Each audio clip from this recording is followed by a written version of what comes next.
Hello, everyone. Today we are going to discuss this interesting story by William Fitzgerald Jenkins, which is titled Uneasy Homecoming. So, what is the title all about? Let us see what hints the title gives us about the story. There are two words, uneasy and homecoming. Uneasy is an adjective which means causing or feeling anxiety, troubled or uncomfortable. And homecoming, which is noun, means an instance of returning home. So someone is coming home, but they are not happy about it for some reason. There is some discomfort which they find themselves in after coming home. Okay, that is why the title of the story is Uneasy Homecoming. We usually don't feel uneasy or uncomfortable when we come home because home is a place meant for everyone to be comfortable in, right? So there is something interesting about the title. Why is that person who comes home uncomfortable or feeling anxious? Okay, let us find out. But before that, we will try to know something about the author, William Fitzgerald Jenkins. Okay. Now, this man wrote under various pseudonyms or pen names. That means whenever he wrote a story or published a story, he published it not in his original full name, but in another name. Okay, so he used various names like Murray Leinster, William Fitzgerald, Louisa Carter Lee, Jean Farquhar. Okay, so he wrote many stories and he used different names. He published stories of different kinds, but he was best known for science fiction. Okay, 1919 was the year of his first sci-fi story titled The Runaway Skyscraper. Okay, skyscraper means a very tall building. So it is about a building falling backwards through time. Okay, so a building is going backwards in time. Interesting, isn't it? So he wrote about mad scientists, criminal masterminds, alien invasions, and time travel. Then in 1946, he wrote a story which imagined personal computers and a network that closely resembles today's internet. So imagine what power science fiction has. Today the writers are imagining something and that may be a reality tomorrow. Like in 1946, he imagined personal computers and a network that is like the internet we use today. Okay, so this is something which is interesting about this writer. Okay, now let us come to the story. It begins with the description of Connie's house. Okay, its location, the location of that house.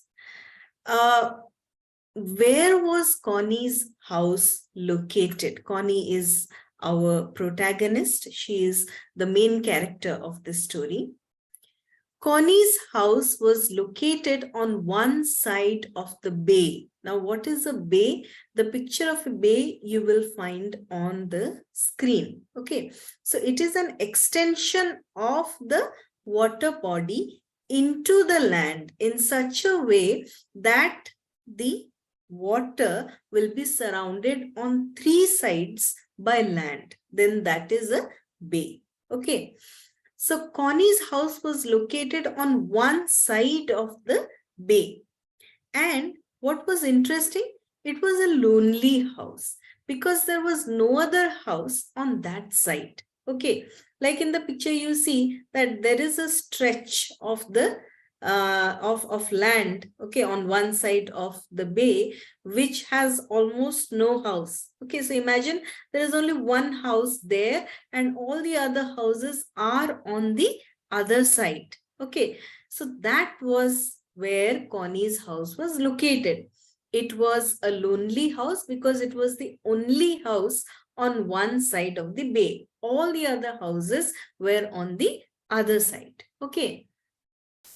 That's why she was feeling a little afraid while she was coming home, because what happened on that day, her husband was also away. Her husband Tom was not at home. He was away on business and he would be back at about midnight. So till midnight, Connie would have to be alone in the house. And that is why she was a little afraid or a little apprehensive. And she thought of visiting some friends. She thought maybe I should not go to my house. I should visit some friends to pass the time till Tom returns. Okay, she thought that way. But she decided to be brave and to go to her house after all. She said to herself, why would I be afraid like this, or why would I allow nameless fears to haunt me? So let me just not think of such things and let me just go back to my house. Okay. Now, I have divided the events of this chapter into some questions so that the events will be easily remembered by you. Okay, so that's the purpose why I divided this chapter into some questions. Okay, so what would be our first question? Where was Connie's house located? Second question, what did Connie feel when she arrived home and looked around? So she reached home and the taxi driver went away, leaving her luggage inside the door.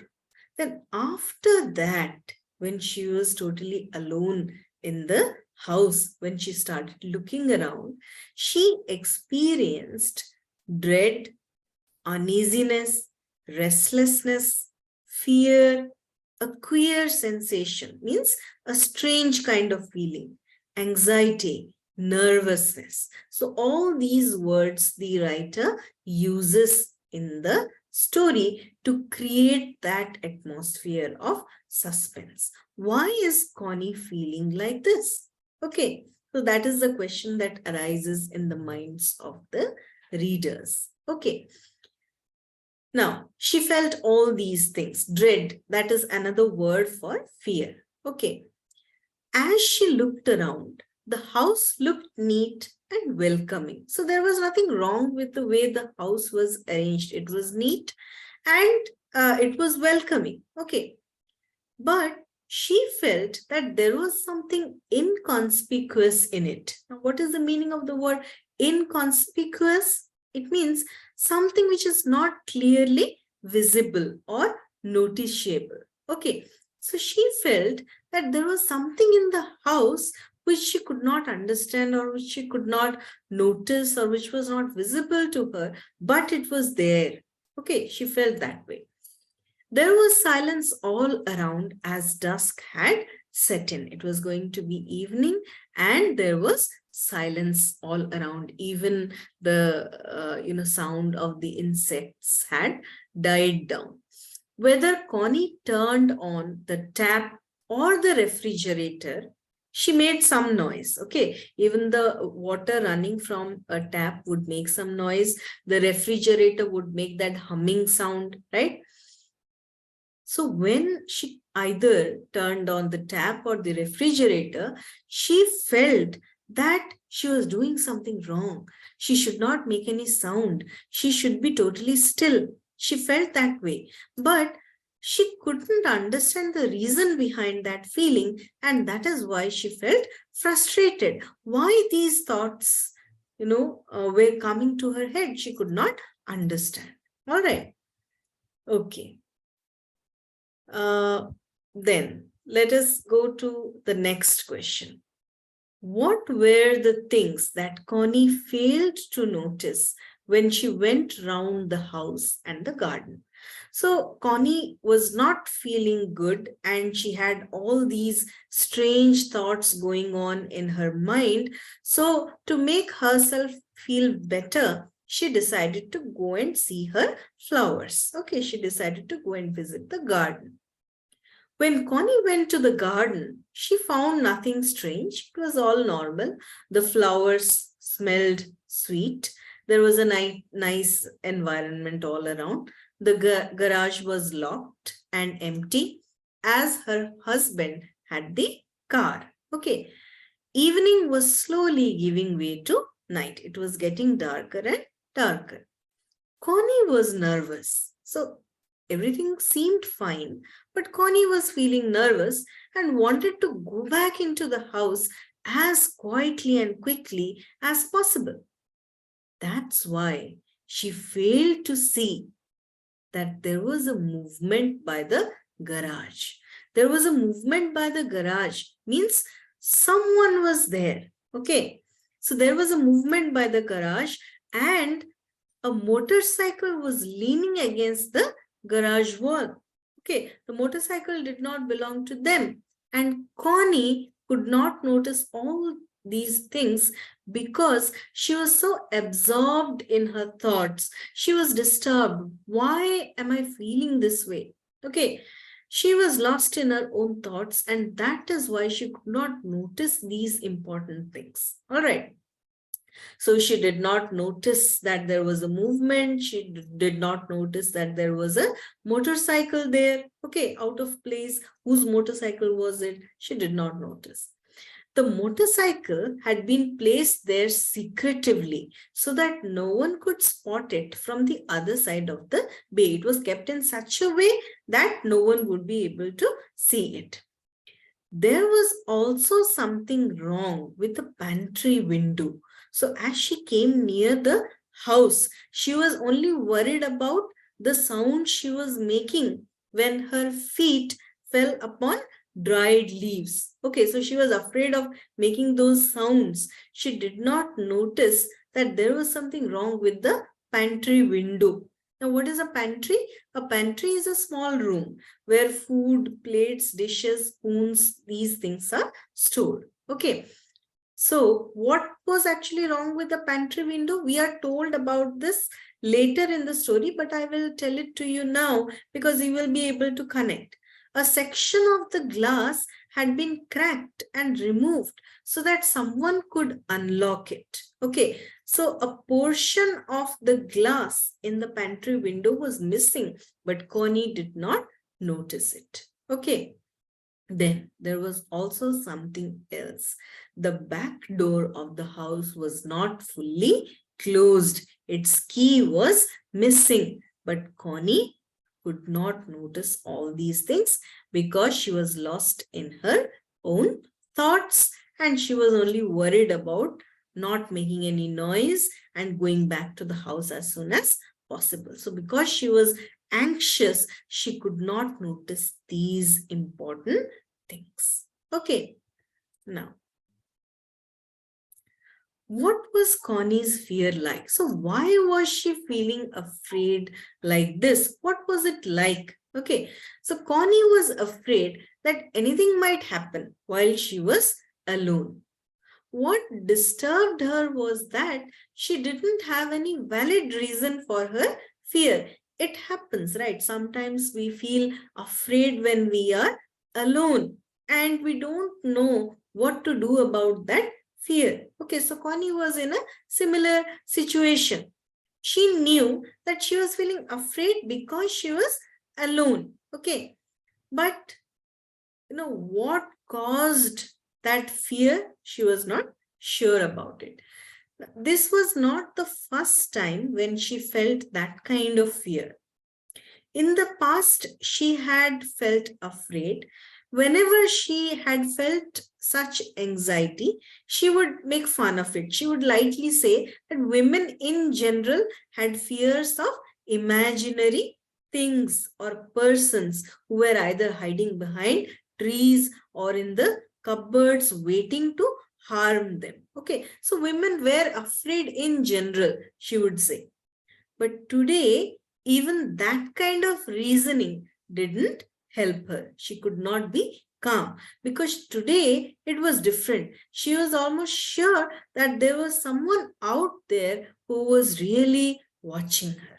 Okay, so Connie felt disturbed. Now, what did she do next?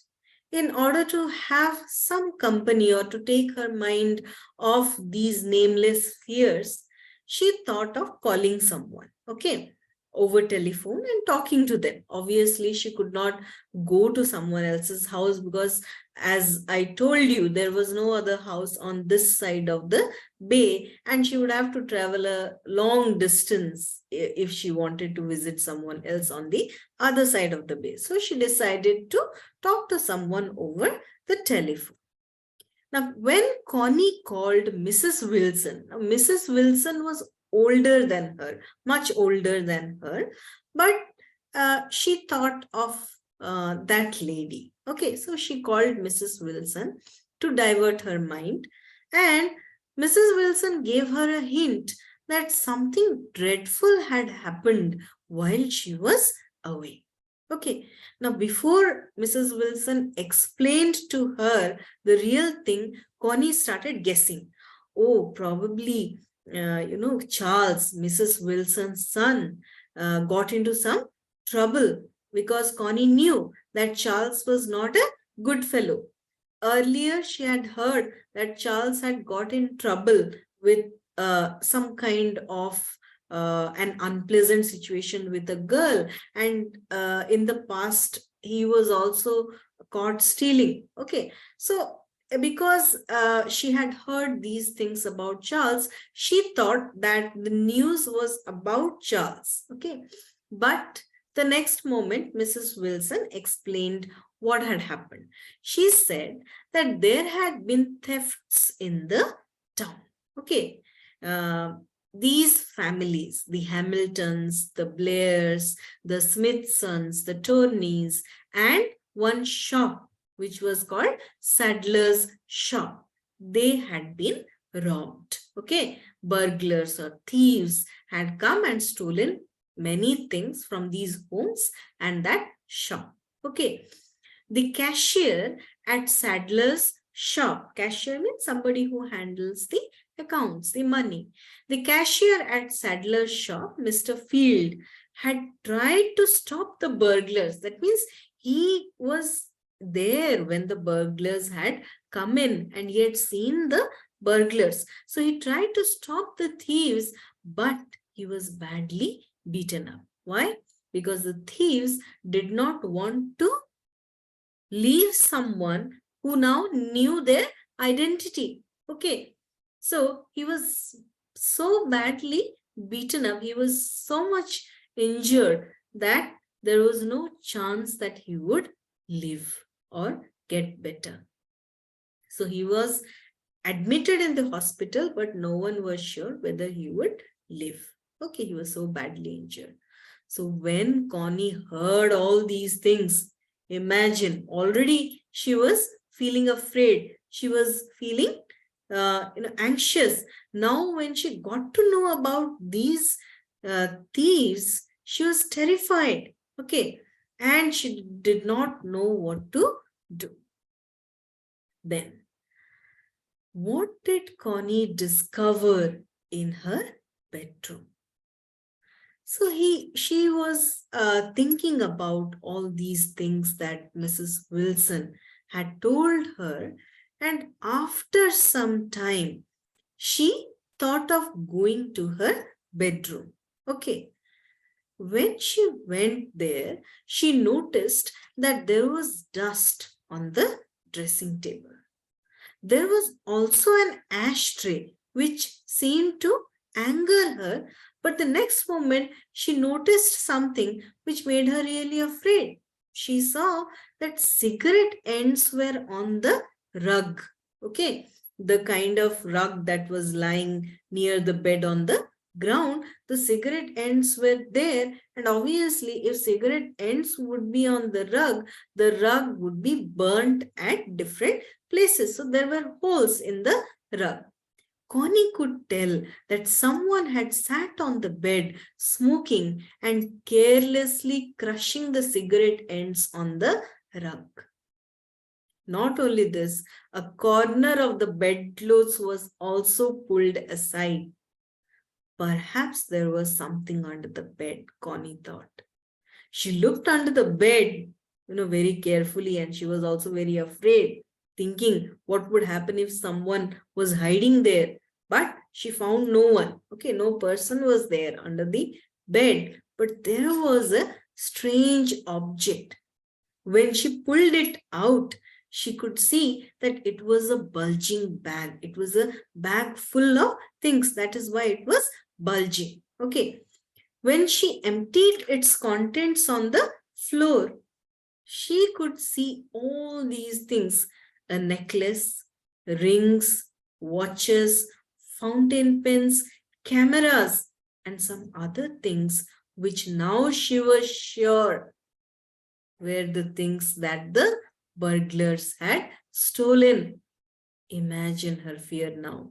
Connie was numb with fear. She did not know what to think. She had turned almost into a stone as she remembered Mrs. Wilson's words. She understood that her house had been used as the hiding place for the stolen objects. Why? Because her house was the only one on this side of the bay. Okay, and no one would come here to look for those stolen things in her house. Okay, that is why when there was nobody there, the thieves had used her house as the hiding place. She also knew that if the thieves came to know about her return, she would be killed. Like that cashier was attacked. If the thieves would come to know that the lady of this house has returned, then what would happen? Obviously, they would want her killed so that she would be able to tell no one about it. Okay, imagine her fear now. So, after some time in the story, Connie is seen running out of the house. What happened? Why did Connie run out of her house? See, after discovering the bag of stolen goods under her bed, Connie was very afraid. She quickly turned off all the lights in the different rooms so that the thieves would not find out about her return. Then, what was the next step to take? To use the telephone to call someone and report the matter. So she moved towards the telephone, and it was dark. She had turned off all the lights. So she had to find her way to the telephone, okay, to report the matter. But she heard the sound of a footstep in the garden at that very point of time.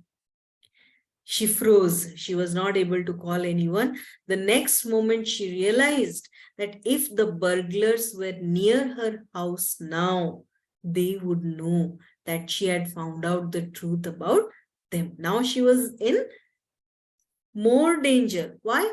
The thieves, if they were around the house and they had seen the lights all being switched off, they would guess that the lady is back and now she knows our secret. That is why she is turning off all the lights. Okay, this was how the thieves would think.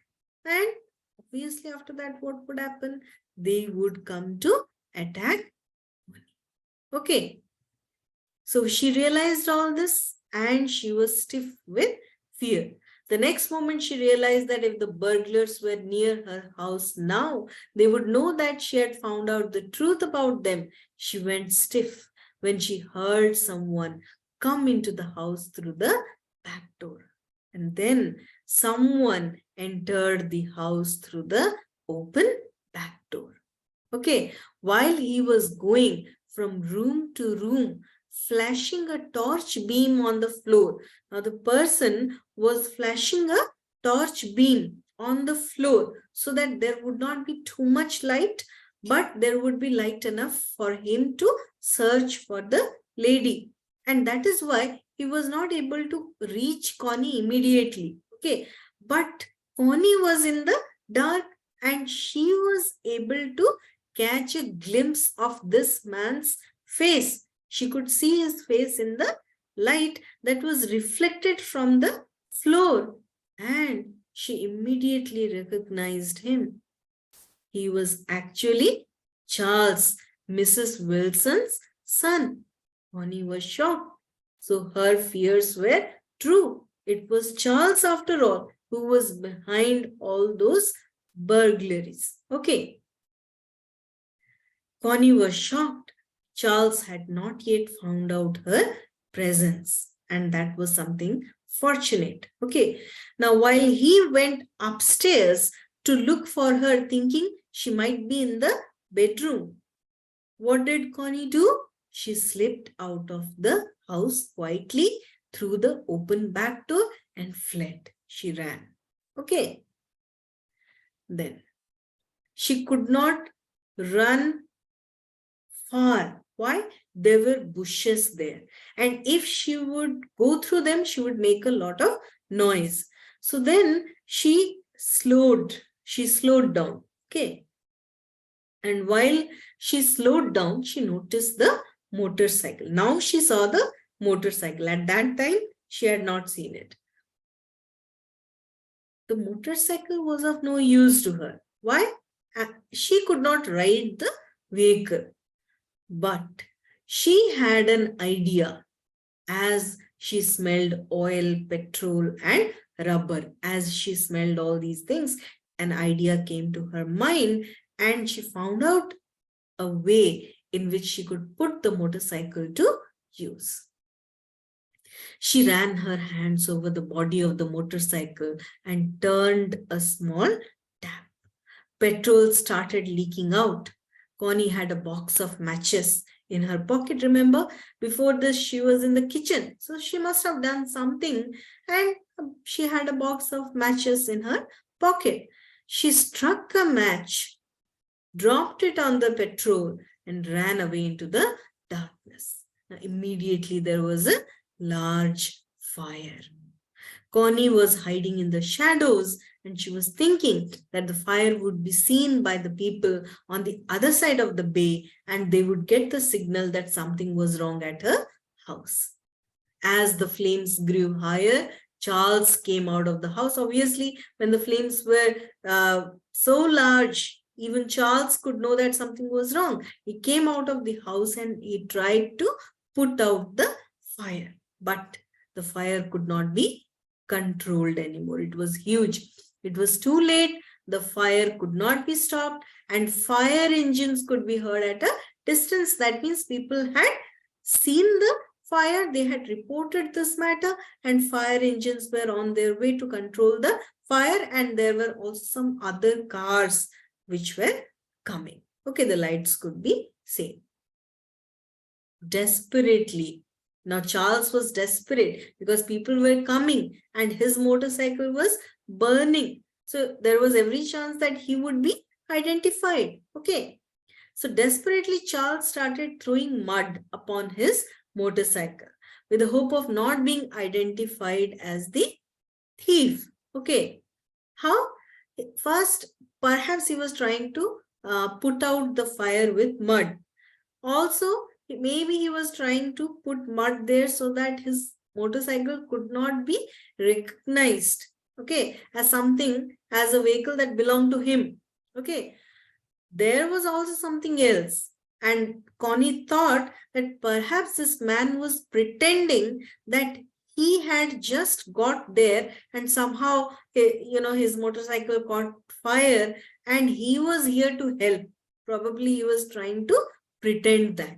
Okay. So whatever it was, Connie was sure that he would not be able to leave now, and he could not leave. There was no way he could go away from that side of the bay. You needed a vehicle to go there because there was nothing else there. Okay. So he could not escape. That much Connie was sure about. And she was also feeling relieved that no harm would come upon her. People would reach that place soon and she would be saved. But she was also feeling sorry for Mrs. Wilson, the lady who would soon find out that it was her son who was behind all those robberies. Okay, that is where the story ends. So the whole story is narrated in such a way that the atmosphere of suspense is maintained throughout the story, which has a dramatic ending. Okay, hope you like the narrative. Thank you.